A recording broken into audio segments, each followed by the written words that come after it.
Au Niger, le temps de la campagne est semble-t-il venu et le président Mahamadou Issoufou prépare la relève. En effet, comme le prévoit la Constitution, il ne se représentera pas en 2021. Pas de troisième mandat, mais un nouveau dauphin désigné, l'actuel ministre de l'Intérieur, Mohamed Bazoum.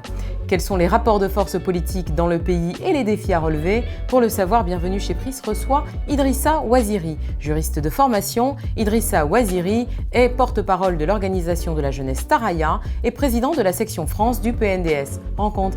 Idrissa Ouazziri, bonsoir et merci de nous honorer de votre présence. En quoi consiste votre activité en tant que président de la section France du PNDS et porte-parole de l'organisation de la jeunesse Taraya? D'abord, comme président de la section France de notre parti, mes camarades et moi, nous avons la mission de préserver la position de premier parti nigérien en France. Cela passe naturellement par l'implantation de nos structures partout en France.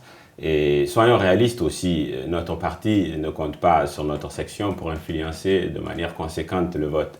C'est que nous pouvons représenter pour notre parti, et c'est là les dirigeants de notre parti au plus haut niveau l'ont compris très tôt, c'est que nous pouvons constituer un vivier de compétences nécessaires dans la mise en œuvre du programme du PNDS Taraya d'une part, mais aussi du développement économique et social de notre pays. Comme secrétaire à la communication aussi et porte-parole de la jeunesse de notre parti, ma mission c'est de faire de la communication et de l'information autour des valeurs de notre parti. Vous savez, aujourd'hui, le modèle du PNDS Taraya est un modèle qui a beaucoup de valeurs et qui s'exporte au-delà même des frontières de notre pays. Donc je dois représenter en tout temps, en tout lieu, en toutes circonstances ces valeurs de notre parti. Qui sont des valeurs de respect et des valeurs de conviction profonde, des valeurs pour changer la société, pour faire en sorte, nous sommes un parti socialiste, que l'égalité, que tous les Nigériens puissent s'épanouir dans un pays qui a une trajectoire de développement. Donc ce sont ces valeurs-là que notre parti a initiées depuis sa naissance. Et sont ces valeurs il y a 28 ans il y a 28 ans à peu près, mais vous savez, les partis au Niger ont vu le jour en faveur du multipartisme après la conférence nationale souveraine dans les années 90. Donc ce sont de ces valeurs-là que j'ai la mission, comme secrétaire à la communication et porte-parole de l'OJT, de promouvoir. Le PNDS au pouvoir a choisi non sans difficulté 2 ans avant l'échéance Mohamed Bazoum, actuel ministre de l'Intérieur, pour le représenter lors des prochaines élections, dont le premier tour aura lieu en décembre 2020. Pourtant, il est issu d'une ethnie minoritaire, les Oulad Souleymane. Est-ce que c'est une donnée qui peut être un frein à son élection ? Et d'abord, avant de répondre à votre question, il faut saluer d'ailleurs l'homme d'État Issoufou Mahamadou qui, comme on le sait, est resté fidèle à sa personne, c'est-à-dire profondément démocrate et quelqu'un qui est attaché à l'honneur et à la parole donnée. Vous le savez, en Afrique, lorsqu'un chef d'État ne triture pas les textes pour se maintenir au pouvoir, ce n'est pas rien, c'est tout un symbole. Donc, par ce fait-là, le président Issoufou engage le Niger dans la voie de l'alternance démocratique. Étant donné qu'il ne se représentera pas en 2021. Voilà, donc, il faut déjà saluer cela. L'autre fait, et vous le dites, c'est vrai, notre parti a désigné le président Bazoum au congrès du 31 mars dernier comme notre candidat suivant l'agenda que vous connaissez. Et donc c'est lui qui a été choisi et c'est lui donc qui représentera notre parti. À la question de savoir si le fait qu'il soit ici d'une ethnie minoritaire peut poser problème, je dirais non. Même si en Afrique, c'est vrai, on a parfois ces genres de sujets qui reviennent sur la table. Mais si on regarde au Niger, en tout cas, le Niger est une exception. Parce que en 1990, lorsque, grâce en tout cas à l'avènement de la démocratie après la conférence nationale souveraine, énormément de partis sont créés au Niger pour occuper ce qui était désert puisqu'il n'y avait pas le multipartisme. Beaucoup de partis sont créés et ont tiré sur cette corde sensible de l'ethnie, parfois de la tribu. Oui. Aujourd'hui, on se rend compte que 30 ans après, ces partis ont soit disparu ou sont en piteux état lorsqu'ils sont encore présents ou en état de décomposition très avancé. Seul le PNDS qui a fait le choix des valeurs, les valeurs de société, les valeurs profondes, aujourd'hui reste en tout cas le seul parti présent et le seul qui est fortement implanté dans notre pays. Donc je pense que cette élection, elle va en tout cas, et c'est le choix d'ailleurs que nous faisons, de répondre sur le fait de dire qu'au Niger, quelle qu'en soit votre condition, quelle qu'en soit votre ethnie, vous pouvez, si vous avez les qualités pour présider notre pays, vous pouvez le faire. Et c'est ça, en tout cas, c'est que le PNDS promet comme valeur. Et Mohamed Bazoum, c'est quelqu'un qui est profondément dans la passion de son pays. C'est un homme que vous connaissez ici en France. Il a été plusieurs fois ministre des Affaires étrangères, ministre de l'Intérieur. Donc, il a aujourd'hui cette expérience quasi complète que nous lui connaissons. Donc, c'est qui fait le choix du PNDS, puisque c'est lui qui a succédé au président Issoufou en 2013 à la tête de notre parti. Donc, c'est lui que nous avons choisi. Et je pense que nous avons des bonnes raisons de le choisir. C'est là, dans les choses qu'il a toujours faites pour notre parti. Donc, je pense que c'est le meilleur candidat. Et en cas de victoire, au prochain scrutin, Mohamed Bazoum deviendrait le premier Nigérien d'origine arabe à la tête de ce pays. Oui, tout à fait, mais vous savez, moi je n'accorde pas vraiment, je pense que ce n'est pas le plus important. Le facteur ethnique Le facteur ethnique, comme je vous l'ai dit, ce sont des contre-valeurs que le PNDS a toujours combattu. Sur les opinions. Voyez-vous, non, le PNDS a toujours combattu les contre-valeurs parce que aujourd'hui, dans le programme de la Renaissance, il y a un volet qui s'appelle la Renaissance culturelle, qui justement promet 3 modernisations. Une modernisation sociale, une modernisation économique et une modernisation politique. Sur la modernisation sociale, c'est justement de détribaliser notre peuple. C'est de dire que l'ethnie, la tribu, les conditions de naissance ne doivent pas être des facteurs déterminants dans le choix des hommes. Nous devons donner de la chance aux personnalités qui ont en tout cas la vision pour le pays, qui vont développer notre pays. Et c'est ce qui fait aujourd'hui que le Niger remporte en tout cas énormément et soulève énormément des défis et nous les remportons. Et c'est ce qui fait que Mohamed Bazoum, d'après le PNDS, est le candidat qui a le plus de légitimité? Je pense qu'il a cette légitimité, mais bon, il y a aussi ses camarades, vous savez, qui n'ont pas démérité. Mohamed Bazoum a été choisi justement parce que, comme je vous l'ai dit en 2013, c'est lui qui a succédé au président Issoufou Mahamadou. C'est lui qui s'est mis dans ses pieds, aller à la découverte du Niger, dans les villages profonds, dans les hameaux du Niger, pour implanter nos valeurs, ce qui nous a permis d'ailleurs à l'élection de 2016 de gagner vraiment avec un score considérable. Mais en quoi son bilan est-il positif? Rappelons-le, Mohamed Bazoum, actuel ministre d'État chargé de l'Intérieur, de la sécurité publique, de la décentralisation et des affaires coutumières et religieuses. En quoi son bilan est-il positif? Il n'y a pas d'un côté le bilan de Mohamed Bazoum comme ministre de l'Intérieur et d'un côté un autre bilan. Il y a le bilan de la Renaissance que vous connaissez tous. Le président Issoufou, qui est en tout cas élu sous la bannière du PNDS-Taraya aujourd'hui, a un excellent bilan. Nous avons radicalement transformé notre pays sur le plan des infrastructures, sur le plan de la santé, sur le plan de l'école. Et sur le plan des droits de l'homme? Sur le plan des droits de l'homme aussi, pareil. Vous savez, le président Issoufou, il faut voir aujourd'hui tous les étendards internationaux, en tout cas saluent les efforts du Niger. Il faut nous accompagner, il faut le dire. Vous le savez, dès 2011, nous avons complètement dépénalisé, puisque la question des droits de l'homme, elle est toujours à mettre en lien avec la question de la liberté d'expression. Aujourd'hui, au Niger, la liberté d'expression, elle est totalement acquise. Les gens, les journalistes, vous le savez, dans leur métier, ils ne risquent pas grand-chose. On a dépénalisé le délit de presse, la convention de la table de la montagne que nous avons signée, c'est qui, quelque part, en tout cas, le président Issoufou a voulu offrir une occasion pour les journalistes nigériens, en tout cas, d'être à l'aise dans leur travail, parce qu'ils considèrent que la démocratie, pour qu'elle s'enracine, elle a besoin d'une presse libre. Ce qui, quelque part, était un pari pour le PNDS-Taraya, mais malheureusement, aujourd'hui, on regarde au Niger, beaucoup de médias n'ont pas joué ce jeu-là, ne sont pas allés étudier, se professionnaliser pour défendre, en tout cas, la place, la leur dans une démocratie. Bon, en tout cas, le PNDS a donné les gages, en tout cas, d'une liberté d'expression sur ce plan-là. J'aimerais revenir, excusez-moi de vous couper la parole, sur la jeunesse, puisque le Niger est un pays à la population extrêmement jeune, 22 millions d'habitants, les moins de 15 ans représentent 3/4 de la population. Que faites-vous pour la jeunesse, étant donné qu'il y a certains défis, et qu'ils sont quand même nombreux, avec une éducation non poussée, mariage trop jeune, difficulté souvent à trouver un emploi. Ce n'est pas le cas que pour le Niger, mais puisqu'on parle de progrès pour l'avenir et d'une renaissance du Niger, le PNDS ferait quoi pour améliorer encore la situation des jeunes au pays? Alors, moi, je prendrais la question autrement. Voyez-vous, j'ai une anecdote sur la question de la jeunesse. Une fois, on est parti rencontrer un responsable de notre pays, un responsable de premier plan. Et à l'occasion de cette visite, parmi les questions qui étaient posées étaient pourquoi on ne met pas des quotas pour les jeunes. Et le responsable, à l'époque, avait donné une réponse qui, en tout cas, que j'ai gardée. Il disait, parler des quotas, c'est vraiment ne pas aider les jeunes. ça dépend de notre capacité, nous les jeunes, en tout cas, à nous mettre aussi au devant pour essayer de faire notre combat. Voyez-vous, là, on parle du PNDES. Oui. C'était des jeunes comme moi qui, il y a 30 ans, se sont engagés dans un débat de fond. Naturellement, ce n'est pas facile.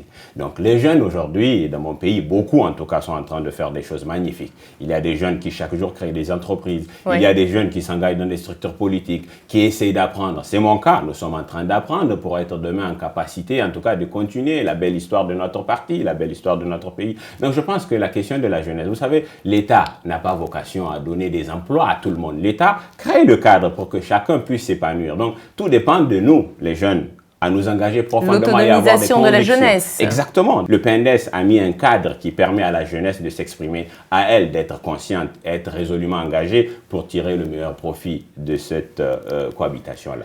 L'opposition est très critique vis-à-vis des actions du président. On se souvient de la grogne de l'opposition due au projet de loi de finances qui prévoyait la création et l'augmentation de nouvelles taxes pour répondre aux attentes du FMI. Et plus récemment, la semaine dernière, samedi 28 septembre, à Niamey, après un appel lancé par l'opposition contre le code électoral et le gouvernement, il y a eu près de 2000 personnes qui ont manifesté.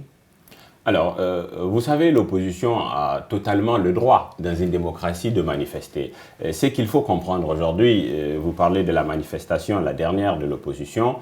En 2016 particulièrement, je trouve qu'en France, la presse, une certaine presse, a été très injuste vis-à-vis du Niger. On présentait la situation du Niger en 2016, lors de nos élections, comme une situation, oh là là, il y avait l'adversaire qui était en prison, alors que non, c'était une affaire de droit commun qui s'était posée. Il y avait un candidat et je pense que ça se passe actuellement pareil en Tunisie. Donc, nous avons aujourd'hui au Niger une opposition qui a totalement la liberté de s'exprimer et de conquérir le pouvoir. Le problème de l'opposition... L'opposant principal n'est pas à Niamey, il est dans un pays voisin. Ah ben, il est dans un pays voisin, ça c'est un choix qu'il a fait. Donc vous pouvez choisir de rester à Niamey ou de vivre loin de Niamey. Ça, c'est des problèmes individuels. Mais le cadre aujourd'hui permet à l'opposition de s'exprimer. Et il faut le dire aujourd'hui. Et pourquoi elle refuse de siéger à la CENI? Alors, nous avons au Niger, et il faut quand même le comprendre, au Niger, nous avons un cadre qui s'appelle le CNDP, qui est le Conseil national du dialogue politique. Dans ce cadre-là, on a toujours eu un débat, il permet la discussion entre les partis de l'opposition et ceux de la majorité pour porter des amendements sur le code électoral, pour affronter les échéances à venir dans un cadre de climat de sérénité. Donc, l'opposition, elle ne participe pas à ces travaux-là pour des raisons simples. Elle a en tout cas porté des griefs sur le code électoral au moment de ses amendements. Ils ont demandé à siéger en plus grand nombre au niveau de la CENI. Nous avons fait droit à ça. Ils ont demandé une meilleure représentation dans les bureaux de vote. Là aussi, vous savez, nous avons même accepté d'être minoritaires au sein de la CENI. Parce que, de par sa composition, nous avons 5 représentants. Mais quel est le problème alors? Il y a 5 représentants de l'opposition et 2 de non-affiliés. Vous le savez, la charte des partis politiques au Niger dit que lorsqu'un parti n'est pas au pouvoir, il est un parti de l'opposition. Donc nous sommes même minoritaires dans le cadre au niveau de la CENI. Donc nous avons trouvé nous avons montré des gages de bonne foi. Nous voulons que, et c'est ça le programme de la Renaissance culturelle, cette modernisation politique, c'est d'asseoir des institutions fortes. Donc l'opposition doit jouer son rôle, mais on se rend compte malheureusement que cette opposition n'est pas prête vraiment à jouer son rôle. Le PNDES a joué ce rôle-là durant 20 ans et nous avons permis au président Tanja de gouverner durant 10 ans de manière sereine. Nous avons joué notre rôle, nous avons dit les choses sur lesquelles nous n'étions pas d'accord, toujours dans un climat de sérénité, sans vraiment appeler à une destitution de X, Y ou Z. Nous avons eu un comportement responsable. C'est ce comportement-là que l'opposition doit avoir aujourd'hui. Malheureusement, faute d'avoir entretenu une dynamique avec le peuple, on se rend compte qu'ils savent, qu'ils sont attendus au moment des élections et qu'ils risquent d'être sanctionnés. Donc ce boycott, le bruit qu'ils envoient depuis Niamey, ces bruits n'est pas justifié. Vous savez, je veux vous prendre un exemple. En 2015, par exemple, au Burkina Faso, vous avez vu lorsque Putsch tentait de remettre en question les pouvoirs en place, ceux de la transition, le président Issoufou a été de ceux qui ont été fermes, qui ont demandé à ce que la démocratie puisse s'installer dans une élection libre. Donc, ce comportement-là qu'il a eu, donc nous ne pouvons pas prôner la vertu chez les autres et ne pas nous l'appliquer chez nous. Le président Issoufou est un démocrate dans l'âme. Il est convaincu que le développement de l'Afrique passe par l'installation d'institutions fortes. Dans ces institutions, il y a l'opposition naturellement qui doit jouer son rôle. Et au Niger aujourd'hui, l'opposition a cet espace-là pour jouer son rôle. Mais vous le savez, une chose est d'occuper le terrain en allant vers le peuple pour construire un programme de société. Lorsque, malheureusement, et c'est le cas de notre opposition, ils se rendent compte qu'aujourd'hui, par les actions que nous avons menées durant les 8 ans où nous gouvernons le pays, nous avons cette adhésion du peuple dans ce que nous faisons. Ils comprennent que le terrain nous est acquis et que voilà, nous avons fait des choses qui sont merveilleuses. Le Niamey, nous l'avons complètement transformé. Nous avons, vous savez, quand nous sommes arrivés au pouvoir en 2010, les salaires au Niger étaient de 103 milliards, ils sont de 278 milliards aujourd'hui. Nous avons engagé dans ce que nous appelons les 3N et les Nigériens nourrissent les Nigériens près de 1000 milliards de francs CFA pour développer les cultures irriguées, pour développer les cultures pluviales. Nous avons métamorphosé les villes de Niamey sur le plan de la santé. Vous le savez, nous avons construit des hôpitaux de référence. C'est ça notre bilan. Sur le plan sécuritaire aussi, il ne faut pas oublier le Niger aujourd'hui par pas mal de foyers terroristes. Et sur ce point, nous avons une situation qui est enviable dans la zone du Sahel. Il est difficile d'améliorer le score doing business, sachant que la sécurité, malheureusement, reste un des défis principaux. La sécurité nous coûte sur notre budget près de 20% de notre budget. En tout cas, il y a une menace sécuritaire réelle, hein, puisque le Niger est pris en étau par des groupes terroristes de la région, Boko Haram au sud-est, Al-Qaïda au nord-ouest, qui trouvent au Niger un terreau fertile de recrutement, notamment à cause de la pauvreté et du manque de perspectives. Donc, que préconise votre parti, le PNDS, pour cela ? Le Niger est l'un des pays qui a vu le premier venir cette crise après la chute du colonel Kadhafi. Je me souviens à l'époque, le président Issoufou parlait de services après-vente pour dire aux puissances étrangères qui sont intervenues en Libye, attention, vous risquez de déstabiliser cette zone-là. Et très tôt, le président Issoufou a fait le choix d'affecter énormément de ressources sur la sécurité, ce qui nous a préservés. Vous voyez aujourd'hui, dans le Sahel, le Niger, en tout cas, a une situation qui est enviable par des pays comme le Mali, la Mauritanie, le Burkina et le Nigeria. Donc, ce choix-là, en tout cas, nous a préservés. Il nous coûte beaucoup. Et ce que je veux ajouter aussi... Je crois que les opposants demandent un audit, d'ailleurs, sur les fonds alloués à la sécurité, il me semble. Vous savez, la sécurité n'a pas de prix. Nous savons ce que ça nous coûte. Ça nous coûte, en tout cas, près de 20% de notre budget. C'est un budget qu'on aurait voulu allouer à la santé, à l'école, ainsi de suite. Mais... aujourd'hui, le Niger a cette position-là. Et vous avez dit que la pauvreté, c'est vrai, il y a un lien à établir entre les problèmes de sécurité et le problème de développement, puisque les terreaux du terrorisme, c'est la pauvreté. Oui, le recrutement et la présidence du président Issoufou du G5 Sahel a été justement consacrée à cela. Le président Issoufou a dit qu'il faut vraiment qu'on s'organise pour vraiment lutter contre la pauvreté. Quand vous dites qu'on s'organise, vous parlez de qui? Mais avec aujourd'hui le problème que nous avons sur la sécurité, c'est un problème qui est vraiment dans la zone du Sahel qui relie beaucoup de pays. Il faut mutualiser les moyens. Mauritanie, Mali, Niger, Burkina Faso, donc, il faut mutualiser les moyens pour faire en sorte que les jeunes dans nos pays puissent avoir vraiment le cadre pour vraiment entreprendre, pour qu'ils puissent avoir le boulot. Vous savez, aujourd'hui, les jeunes qui sont embrigadés justement dans les filières djihadistes, ce sont des jeunes qui parfois sont perdus, qui n'ont pas d'emploi. Donc, c'est ça aussi. Il faut relier le développement et la sécurité. Donc, c'est ça aujourd'hui ce que le président Issoufou a compris. Et aujourd'hui, notre situation, je ne dirais pas qu'elle est parfaite, mais en tout cas, elle est enviable par pas mal de pays. Nous sommes en train de le faire et nous allons continuer à le faire parce que la sécurité n'a pas de prix. Non, c'est sûr, c'est certain que la sécurité n'a pas de prix, mais c'est certain aussi que la situation est loin d'être parfaite. Mais enfin, les terroristes sont là et ils sont là sur toute la zone Sahel. Nous sommes aujourd'hui en train d'accomplir beaucoup de choses. Sincèrement, la jeunesse, comme vous avez parlé de la jeunesse, je pense que nous avons une occasion unique, en tout cas, de prendre position dans ce qui est en train d'être fait. Il y a des jeunes aujourd'hui qui investissent massivement, qui créent des entreprises. Il y a un pays aujourd'hui qui a une très bonne trajectoire. Nous sommes en train d'installer la démocratie véritablement dans notre pays. Et je pense sincèrement, puisque nous sommes ici en France, que les médias doivent regarder ce que nous faisons. Le Niger doit être accompagné. Et lorsque vous traitez de la communication, lorsque vous traitez des sujets sur le Niger, soyez attentifs et regardez exactement ce qui se passe. Je l'ai dit en 2016, certaines presses françaises a été vraiment très injuste vis-à-vis du Niger. Et sincèrement, la situation du Niger aujourd'hui est celle d'un pays qui, en tout cas en Afrique, montre la voie. Au-delà de son pays, aujourd'hui, l'Afrique regarde ce que nous faisons des belles choses. Nous avons en tout cas un taux de croissance qui est de 6%. Nous avons aujourd'hui, grâce à ces investissements que j'ai relayés, fait en sorte que le Niger, en tout cas, comme d'autres pays, comme le Rwanda, ont pris un chemin du développement. Je pense qu'il faut nous accompagner. Et pour finir, c'est la tradition de l'émission. Quelle est la citation, Idrissa Ouazziri, qui vous décrit le mieux ? C'est une citation de Pierre Rabhi. Il disait quelque chose comme ça. Si chacun de nous fait le peu qu'il peut, avec un minimum de conviction et de responsabilité, je vous assure que l'on fera énormément. Affaire à suivre et on vous remercie. Merci. On se retrouve mardi prochain sur le plateau de l'émission Bienvenue chez Pris et en attendant, n'oubliez pas de vous abonner à l'ensemble de nos réseaux sociaux. Merci, à mardi.